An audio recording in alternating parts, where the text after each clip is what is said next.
Bienvenidos a todos. Estamos el día de hoy en el conversatorio del libro Ríos de Sangre. En un momento Raúl Asensio se conectará, hemos tenido algunos problemas. Bueno, vamos presentando, el día de hoy está presente Orin Stam, que es uno de los autores del libro Ríos de Sangre. Bueno, podemos ir comenzando con algunas preguntas, Orin. Bueno, ¿por qué escribir un libro nuevo sobre Sendero Luminoso en la actualidad? ¿Qué aporta de nuevo Ríos de Sangre a la literatura sobre este movimiento y cómo así surgió la idea de escribir un libro de estas características?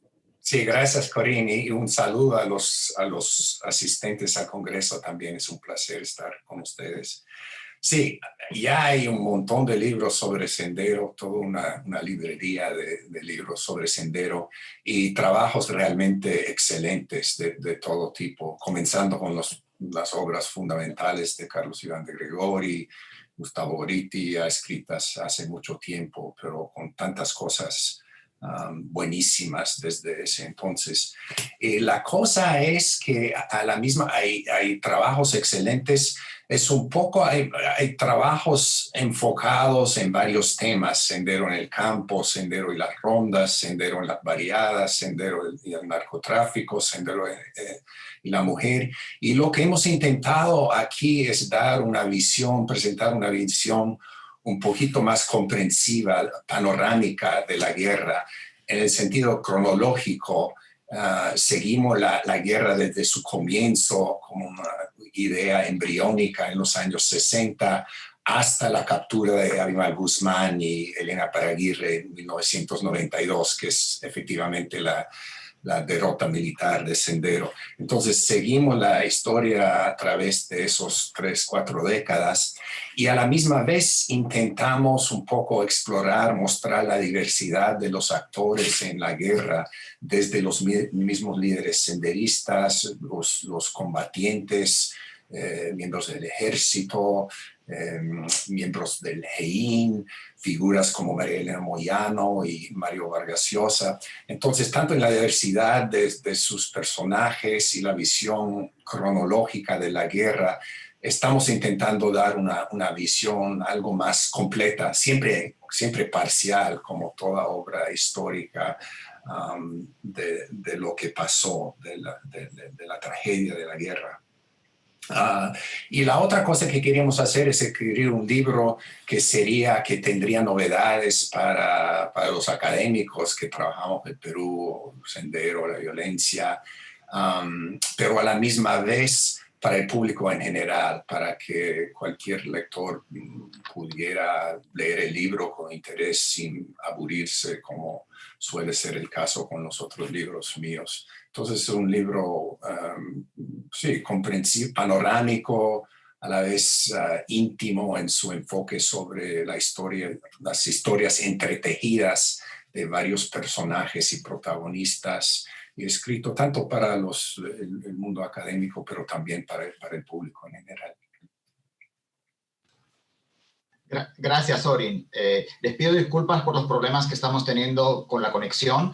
Como les comentó Corinne al comenzar esta presentación, estamos hoy junto con Orin Stark para conversar sobre su libro Ríos de Sangre, Auge y Caída de Sendero Luminoso, libro publicado por el Fondo Editorial del Instituto de Estudios Peruanos hace unos meses y que ustedes pueden encontrar tanto en la versión en papel como en la versión digital a través de la tienda virtual del Instituto de Estudios Peruanos y en las principales librerías. Esta presentación de hoy la estamos haciendo en el marco del Congreso Nacional de Historia que organiza el Proyecto Especial Bicentenario, y Orin nos estaba hablando sobre las particularidades y las características de este libro, que efectivamente, tal como Orin nos ha señalado, es un libro que pretende dar una visión global de todo el proceso de surgimiento de Sendero, de auge, de cambio estratégico y finalmente el declive a partir de la captura de Abimael Guzmán. Y que, como también nos ha señalado Orin, es un libro que apunta hacia un público amplio, que busca interesar a los académicos, pero que también busca llegar a ese otro público que a veces queda un poco más allá de nuestras publicaciones. Y en esta línea, Orin, ¿cuáles fueron los principales retos que tuvieron que enfrentar Miguel, tu coautor, y tú durante el proceso de búsqueda y recogida de información para componer el libro?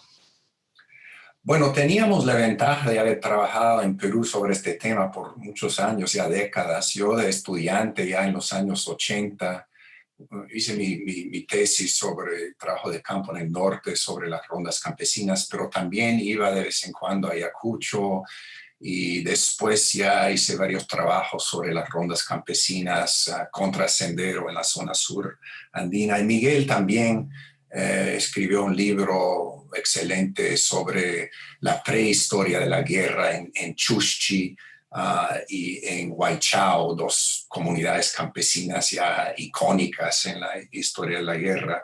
Y entonces ya nosotros teníamos nuestras redes de contactos, de amigos, contactos. También él tenía la perspectiva de un historiador que sabía trabajar en los archivos y yo de antropólogo, mis metodologías y formas de trabajar. Entonces teníamos estas ventajas de una larga vista, también una colaboración que realmente, ¿no? Es difícil hacer un trabajo individual, ¿no? Todos nos sentimos solos y aislados y te da ventajas, la ventaja de la amistad, de la colaboración, de trabajar en conjunto. Deberíamos de hacerlo más. Las dificultades, obviamente, es un tema muy delicado, doloroso. Todavía han pasado 30, 40 años, entonces hay más gente dispuesta a hablar, pero todavía para muchos es difícil o no quieren por varias razones hablar o compartir sus historias, lo cual es completamente razonables. Y para todo investigador es un poco como mi profesor en un momento dijo, hacer entrevistas, hacer antropología es un poco como un niño que tiene que comer sus verduras. O sea, a ningún niño le gusta comer las verduras, pero son buenos para él. Entonces, llamar a alguien, buenos días, señor, no me conoce, pero me llamo Orinstar, soy investigador, me podría hablar sobre tales eventos en la guerra. Es un poco difícil, ¿no? Pero a la misma vez tiene sus premios, llegas a hacer nuevas amistades, a entender las cosas desde otras perspectivas. Entonces, todas esas dificultades de trabajar un tema que también es muy controvertido y pesado, como sabe todo peruano. En cuanto a momentos específicos, toda la tarea o el intento de contactarse con la familia La Torre en Suecia, eso fue lo más difícil, todo un enredo.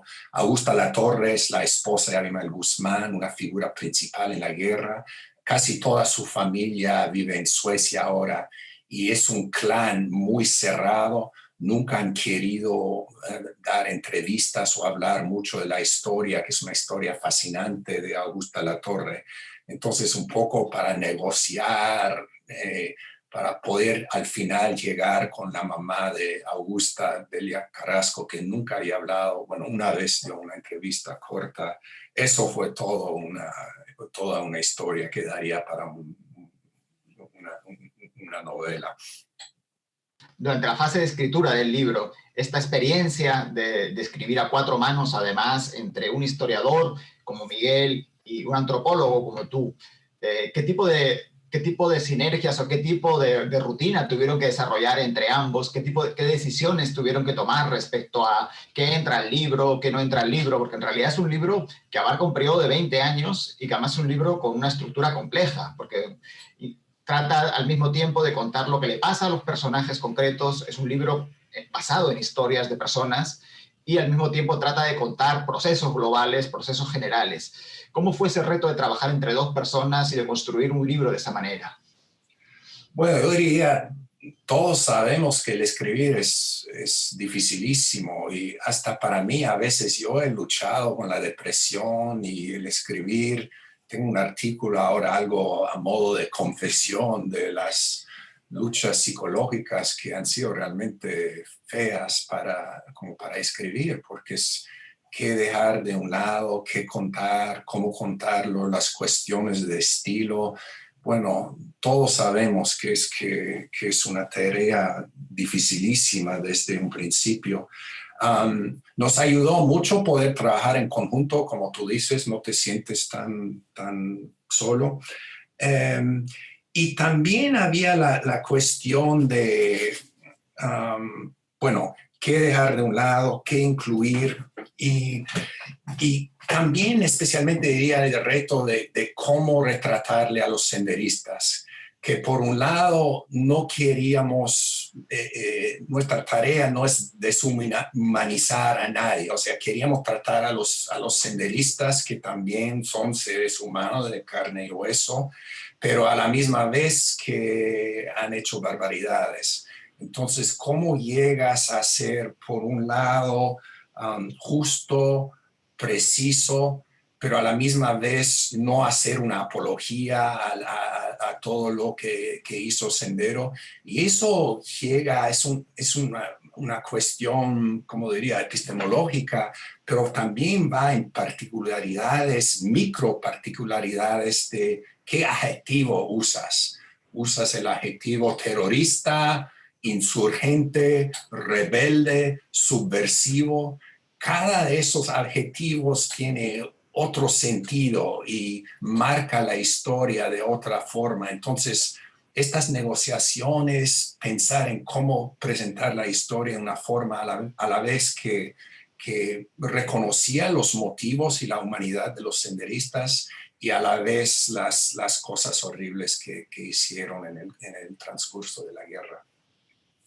Y en el caso de ustedes, además, esto último que tú señalas ha sido un doble reto, porque es un libro que se escribió originalmente en inglés y que debió ser traducido posteriormente, que tradujimos al español gracias a la labor de Enrique Bossio. Entonces, Sí, imagino que han tenido que hacer 2 veces esta negociación en cuanto a conceptos, 2 veces sopesar qué palabra entra y qué palabra no entra. Exacto, siempre tienes que estar pensando en el público. Y bueno, cosas pequeñas, por ejemplo, para un lector estadounidense, tienes que no podrías saber, por ejemplo, que los incas reinaban en el Perú, o que Machu Picchu se ubica en el departamento del Cusco, o qué es Sendero Luminoso, porque realmente estamos a 30, 40 años prácticamente, bueno, de la derrota militar de Sendero. En los 80, yo me acuerdo, sí había noticias sobre Sendero en los Estados Unidos. Cuando yo decía, bueno, yo soy antropólogo, estoy trabajando la violencia en Perú, mucha gente me decía, sí, Sendero Luminoso, sabían algo. Realmente la mayoría de personas, tú dices en los Estados Unidos, estoy escribiendo mis parientes, hasta mis colegas que no son latinoamericanistas, estoy trabajando un libro sobre Sendero Luminoso. No, ¿qué es eso? Una cosa que se compra en Amazon.com. Entonces, tienes que narrar la historia de otra forma para un público que no sabe mucho ni del Perú, ni de la historia del maoísmo, de Sendero, etc. Claro. Y el libro de ustedes parte como de, imagino que es una decisión de ustedes como autores de contar la historia a través de personajes. Es decir, lo que vamos a encontrar son la historia de personas conocidas, tipo como Gorriti o tipo como la propia Augusta Torre que tú has señalado, junto con personas menos conocidas, pero que también estuvieron involucrados en episodios clave o en episodios que de alguna manera representan las vivencias de muchos otros peruanos. Sí. De todas estas historias que hay en el libro, ¿cuál fue la que a ustedes les conmovió más, la que les sorprendió más, la que les costó más entrar en ella? Bueno, todas las historias que contamos y enfocamos hemos escogido una estrategia narrativa, como tú dices, de escoger a como 7, 8, 9 personajes principales. Y sus experiencias durante la guerra son entretejidas, que a veces se ven o se cruzan o lo que sea.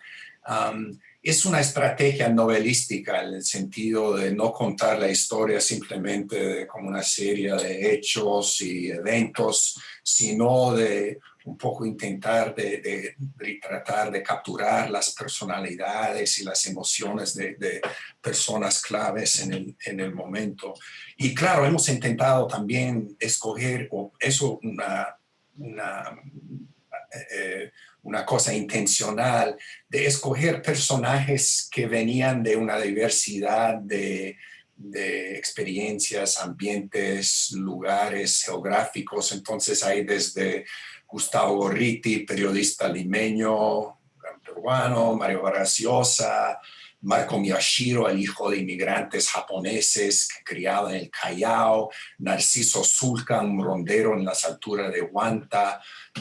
Entonces, un poco dar una visión, porque la guerra no es un solo proceso, es una serie de procesos que diferentes en diferentes lugares y diferentes momentos cronológicos, toda en la meta historia de la guerra, pero es un poco como para darle al lector una visión de la diversidad de los personajes y de los lugares donde toma lugar la guerra. En cuanto a un personaje en especial, bueno, todos son personajes interesantes, novelísticos, como para una novela de Tolstoy o algo. La historia realmente triste, horrible y dramática, cautivante a la misma vez. Yo diría María Elena Moyano, porque yo la había conocido solo una vez por un par de años antes de su muerte, pero ella resulta una heroína, como sabemos, pero también una persona mucho más compleja de la caricatura de un madre coraje que está ahí para sus niños y para defender a la patria. Eso sí es cierto, es parte de la historia, pero también es una mujer muy ligada al mundo feminista de clase media, alta, de Miraflores, que está emergiendo en ese momento, Flora Tristán, etc. También una mujer negra que viene de una variada de Villa El Salvador en ese entonces. También una figura global que va a reuniones en Italia y Canadá y que tiene cierto reconocimiento a nivel internacional.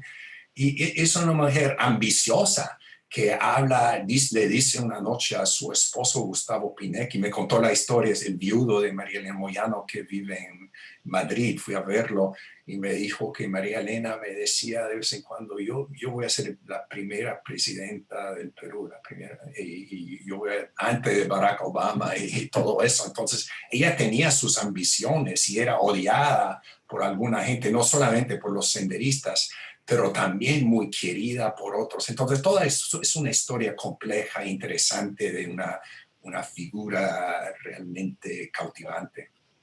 Y tú has señalado precisamente que para hablar con el viudo, con el ex esposo de María Elena, tuvieron que ir a Madrid. Y entiendo que no ha sido el único viaje que han tenido que hacer. Es decir, de alguna manera han ido recogiendo las piezas del puzzle en varios lugares. Antes nos comentaste que tuviste que ir a Suecia para conversar con la familia de Augusta, Madrid, y además también viajes por el interior del Perú, porque una de las cosas que tiene el libro es que es un libro de personajes y de paisajes. Sí, sí. La geografía juega un papel fuerte. Imagino que también les ha implicado a ustedes viajar, conocer, estar en los lugares. Sí, no. Eso para nosotros fue toda una odisea, en el sentido de que al principio pensábamos que íbamos a ir a Ayacucho, a algunos lugares de la selva, a Lima, pero resultaba que por el propio costo de la guerra, que muchos peruanos tuvieron que dejar el país, tanto Gustavo Pinecki, sus hijos David y Gustavo, por temor a Sendero, porque ya habían asesinado a María Elena Moyano, como a los Latorres y otras familias con tendencias senderistas que se refugian en Europa durante los 80 o a principios de los 90. Entonces sí, yo tuve que ir 4 veces a Suecia para finalmente poder hablar con Delia Carrasco, que tiene toda una historia, según ella, la responsable por la muerte misteriosa de su hija Augusta es Elena Paraguirre, su amiga, la esposa actual de Abimael Guzmán, la colideresa del partido. Entonces es una acusación fuerte y controvertido, y sabemos que Abimael Guzmán está muy enojado por las declaraciones que ella nos dio, y hasta me enviaron, el abogado de Abimael me envió una carta a Delia Carrasco diciéndole que ya no cuentes mentiras a investigadores extranjeros que nosotros nunca, Elena ni yo, hubiéramos podido asesinar o hacer daño a nuestra querida Augusta Latorre. En fin, sí, viajas a Suecia, a Madrid. Gustavo Pinecchi realmente es un poco como que él no le interesa mucho contar la historia, es un poco, tienes que convencerle. Para él es como lo que pasó, mataron a su querida esposa y no es un ideólogo que quiere manipular la historia y presentar la historia de su manera. Y sí, desde Narciso Zulca, el rondero, todavía vive tiene su chacra en Huamanguía, en la parte baja de Huanta y a muchos otros lugares, ¿no? Porque es una historia a estas alturas global o regional, es decir, Lima, Sierra, Selva, Europa, y con estas historias de estos personajes. Los mismos Gustavo Gritti, que tiene que refugiarse en los Estados Unidos después de su arresto por hombres de Montesinos.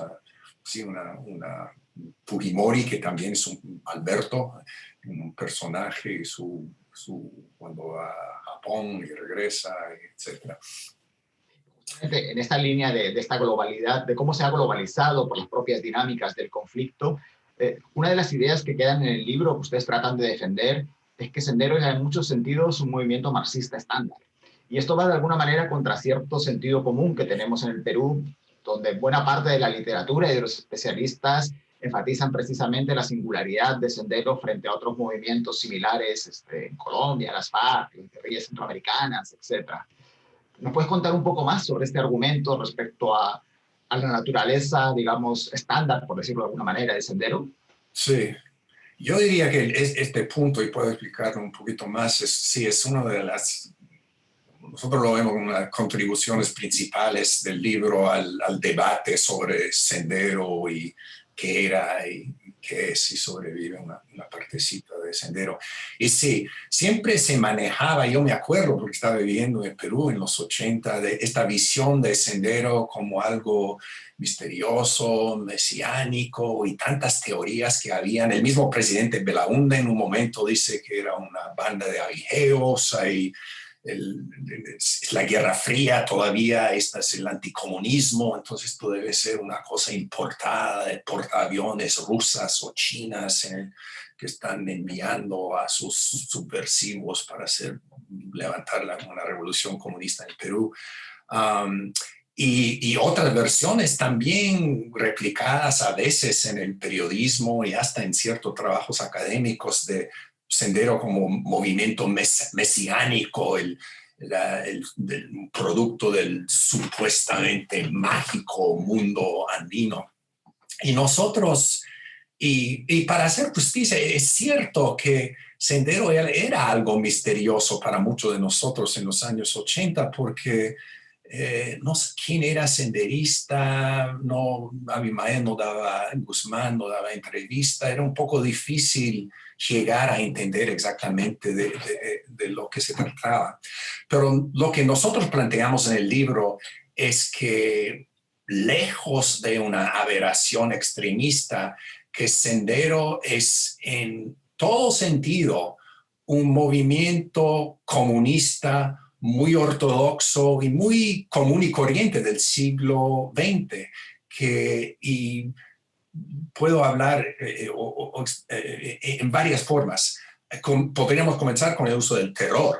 Bueno, el terror, el sendero sangriento, burobombas, aniquilamientos, horrible, aberración. No, el terror desde un principio es una estrategia reconocida en el movimiento comunista.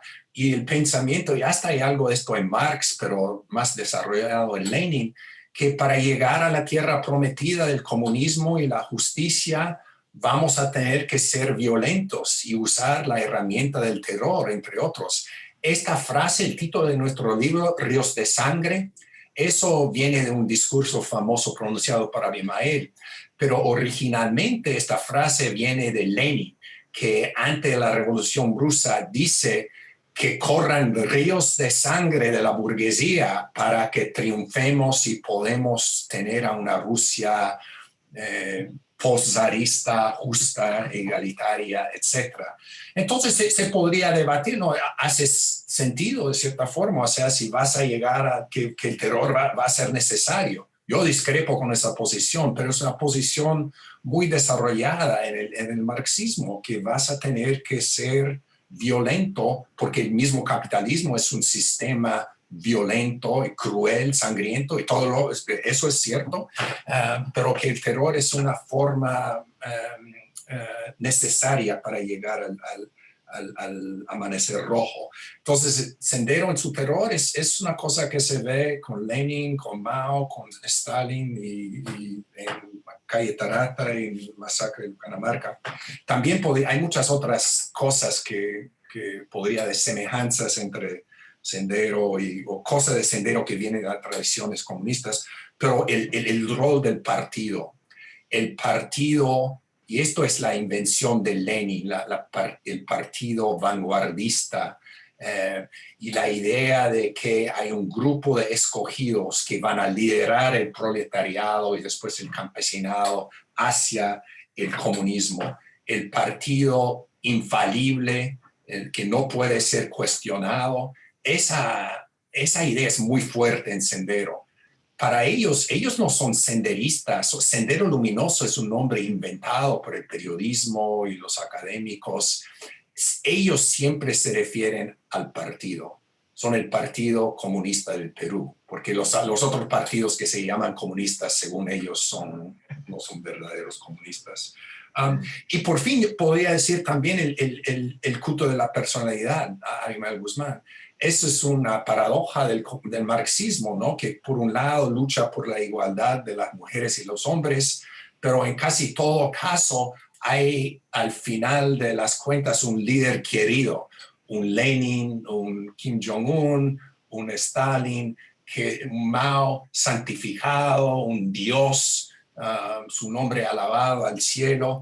Y se ve la misma cosa con Abimael Guzmán, que también se convierte en el querido, infalible, invencible presidente Gonzalo. Entonces, lo que intentamos en el libro es un poco, en muchos aspectos, mostrar de que Sendero viene de estas tradiciones comunistas muy conocidas. Y tendría que señalar, estoy hablando demasiado, pero eso no significa que seamos anticomunistas o antimarxistas. Yo me siento marxista, es cierto, ha sido una influencia analítica política muy fuerte, pero la tradición marxista, tanto como el cristianismo, cualquier gran tradición global, es súper heterogénea, ¿no? Y tenemos a Walter Benjamin, y a Mariátegui, y a George Lucas, que es una versión marxista o del comunismo muy, muy diferente del cientismo socialista que se ve, el socialismo estatal que se ve en Sendero. Pero sí es derivativo, no es una invención peruana sui generis. Y además con la influencia china también, la influencia china con la que estaba fascinada también Abimael Guzmán a partir de sus viajes. Sí, sí, claro. Él va a China en los años 60, a Uta La Torre, Osman Morote, varios de los principales líderes van y les influye mucho la revolución cultural y mucho el lenguaje, hasta esta ferocidad del lenguaje de Sendero, que vamos a aniquilar al amigo, a aplastar a los revisionistas. Esa ferocidad se ve, es exagerada, es una característica notable de la revolución cultural, que ellos seguramente ven las manifestaciones, hasta esto de ¿cómo se llaman? Las pancartas, los carteles, esta idea de, por ejemplo, Sendero anuncia su presencia en Lima con este famoso perro pobrecito colgado en una lámpara y dice Deng Xiaoping, hijo de esa es también la tradición de la revolución cultural, donde siempre hay pintas y carteles denunciando a tal revisionista o tal, etcétera. Entonces, la cultura política de Sendero debe mucho a la revolución cultural. Y yo diría a las tradiciones ortodoxas comunistas del siglo XX en general. Corín, otro de los elementos que destacan en el libro de ustedes es el papel central que tienen las mujeres en la narrativa, por un lado, y el papel que ustedes les otorgan para explicar la historia y los cambios dentro del Sendero Luminoso. Ustedes dedican buena parte del libro a seguir la historia de Augusta Latorre, de René Parraguirre, por otro lado también de María Elena Moyano. A mí me recuerda un poco esta revalorización, esta nueva centralidad de las mujeres dentro del relato histórico a lo que ocurre con Micaela Bastidas en el libro de Charles Walker, La rebelión de Tupac Amaru, que también tiene uno de sus grandes apuestas, es la centralidad que tiene Micaela Bastidas. ¿Qué tiene esta nueva centralidad en las narrativas históricas de mujeres clave? ¿Qué tiene de moda académica y qué tiene de redescubrimiento de un papel que realmente estuvo ahí que no habíamos sabido ver antes? Bueno, es una excelente pregunta. Y por un lado, nosotros los académicos siempre somos productos de nuestros contextos y lo que está de moda en lo que estamos leyendo, lo que estamos debatiendo, también el momento histórico, social. Y obviamente, bueno, por lo menos desde los años 60 y la gran influencia e importancia de varias corrientes feministas en la historia, en el pensamiento social, estamos ya intentando de pensar la cuestión del género y de la sexualidad y también intentando prestar atención o no pasar por alto a la historia, el protagonismo de mujeres en la historia. Entonces, tantas historias realmente no contadas y por una historiografía con estas tradiciones y tendencias masculinistas y además con una profesión que hace 50, 60 años casi todo historiador significaba ser hombre, además. Entonces, que estamos prestando atención ahora a una Micaela Bastidas o una Augusta Latorre, eso claro refleja los tiempos y el momento, el zeitgeist del momento en el mundo y en el mundo universitario. A la misma vez creo que la presencia importantísima de la mujer en Sendero es un hecho. Y ya lo sabíamos en los años 80 porque ya íbamos dándonos cuenta de que muchas veces las combatientes eran mujeres y después ya llegamos a saber que la mitad del comité central de Sendero, alrededor de 20 personas, eran mujeres. Y eso a diferencia de tantos otros movimientos marxistas en Latinoamérica, ¿no? Tenemos el arquetipo de la Revolución Cubana con sus barbudos, con sus cigarros y poca presencia de la mujer.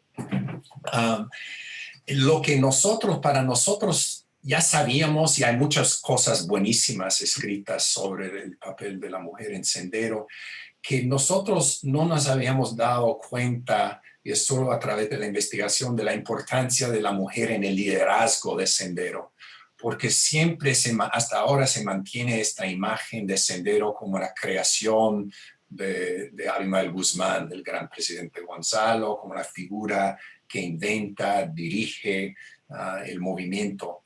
Lo que nosotros hemos encontrado es un triunvirato.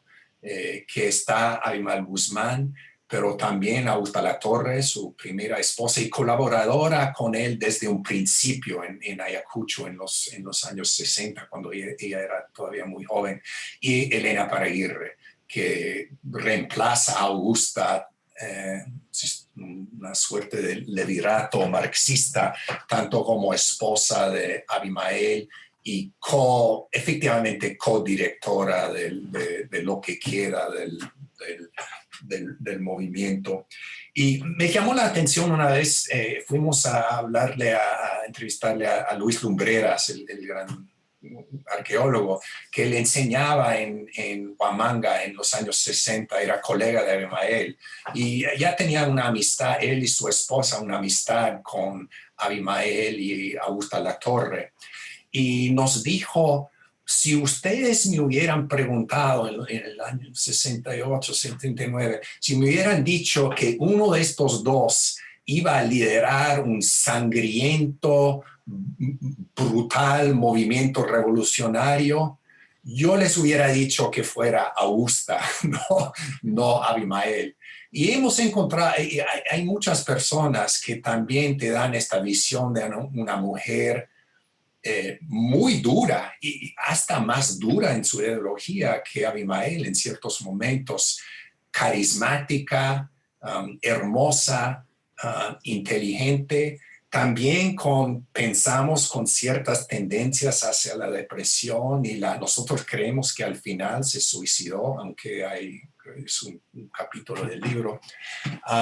Entonces, ella sí tuvo un rol súper importante desde un principio. Cuando la entrevistamos en la cárcel, en ese entonces por Ancona, a Elena Iparraguirre, le dijimos, señora Iparraguirre, normalmente se cree que Abimael Guzmán es el gran líder y ideólogo del movimiento, que usted tuvo un papel secundario. Y ella como que, ¿cómo? Eso es una tontería. Yo soy tan inteligente como Abimael, yo también he estado completamente metido en la dirección y la formación del movimiento. Ella quiere mucho a su esposo, lo respeta, etcétera, pero ella nos dijo que su teoría, que todo movimiento histórico tiene que ser personificado por una sola persona. Entonces, en la física pensamos en Isaac Newton, en el desarrollo del italiano como idioma a Dante. Entonces, ella dijo, nosotros entendíamos que necesitábamos a una persona que iba a ser el símbolo del movimiento, y eso iba a ser Abimael Guzmán, Pensamiento Gonzalo, etc.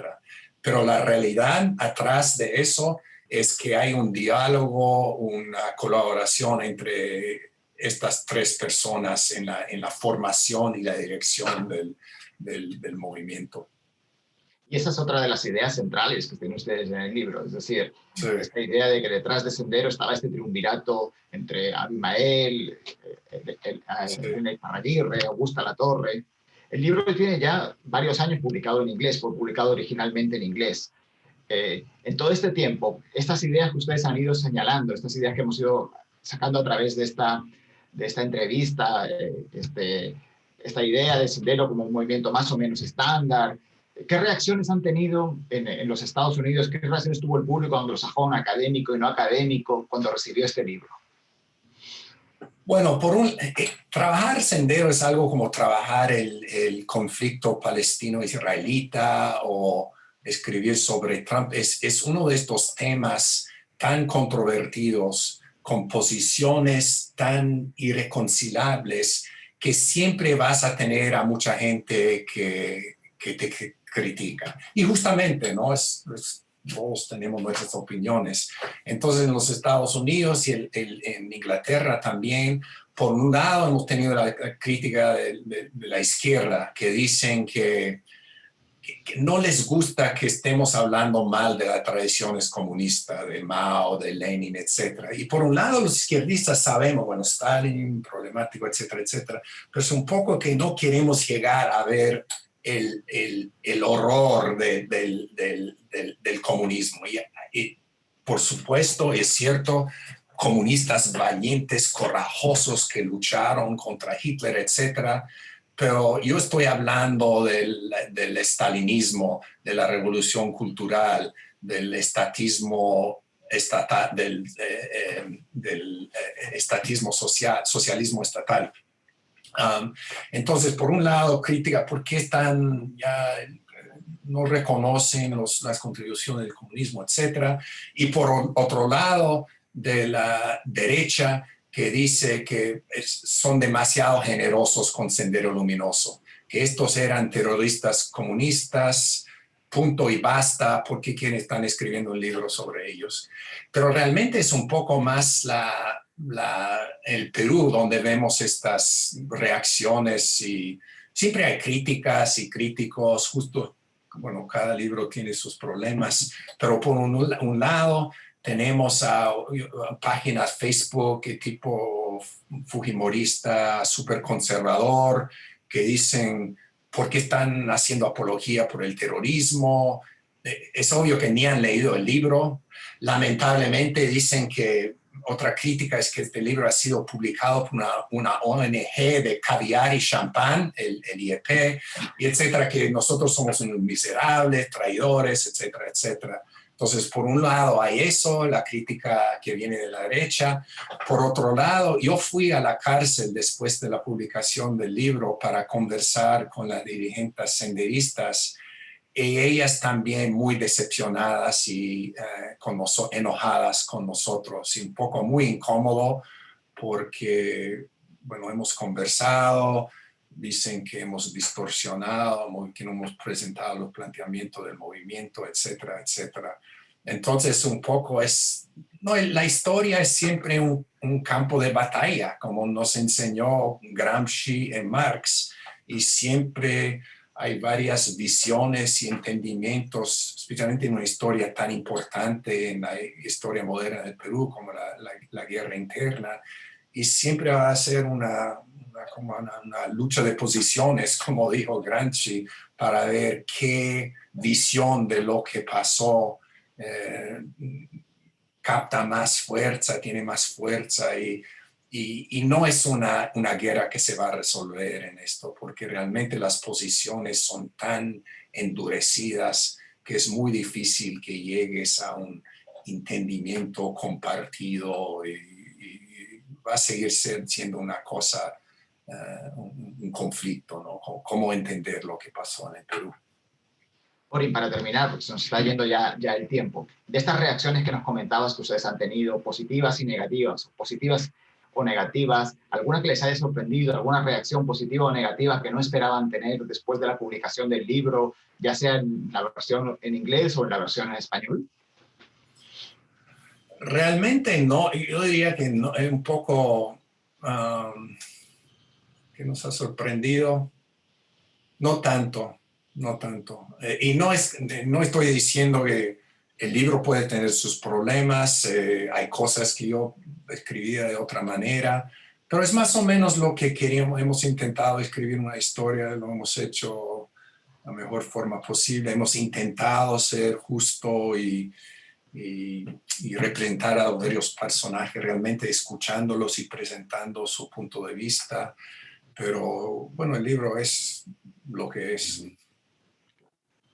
Bueno, muchas gracias, Sorin. En realidad podríamos seguir conversando sobre tu excepcional libro escrito junto con Miguel Lacerna, que no nos ha podido acompañar hoy. Les recomiendo mucho el libro. El libro se encuentra disponible ya en todas las librerías del Perú y también con envíos al extranjero. Pueden comprarlo también a través de la página de la tienda virtual del Instituto de Estudios Peruanos. Y por cierto, te cuento, Orin, que ya hay una versión pirata también que está circulando. Pero no la compren, por favor, porque además está bastante recortada. Entonces, creo que hay otra narrativa distinta probablemente ahí, que han seleccionado partes y quitado partes. Pero para que veas, creo que eso es uno de los indicadores del tipo de interés que está generando el texto de ustedes acá en el Perú y que esperamos que siga generando. Orin, te agradezco mucho que nos hayas acompañado hoy. Estoy seguro de que vamos a seguir conversando sobre este tema. Vamos a realizar en los próximos meses otros conversatorios, otros debates sobre el libro en diferentes regiones. Cuando sea posible los haremos presenciales, sino a través de Zoom y de otras plataformas nos estaremos viendo y conversando. Agradecerte a ti, por supuesto, a Miguel, aunque no ha podido estar acá, al equipo de comunicaciones del Instituto de Estudios Peruanos, al equipo también de producción editorial, incluyendo en este caso a Enrique Bocio, que hizo la traducción del libro, una excelente traducción del libro, Ludwig Huber, que era director del fondo editorial en aquel momento y que puso su empeño personal en que pudiéramos tener este libro en castellano, y por supuesto a los colegas del Congreso Nacional de Historia que nos han dado hoy este espacio para poder conversar contigo en el marco de este evento del Proyecto Especial Bicentenario. Muchas gracias a todos ustedes, seguimos atentos, vamos a continuar conversando de este libro y de otros libros del Instituto de Estudios Peruanos. Muchas gracias, Orin, muchas gracias a todos.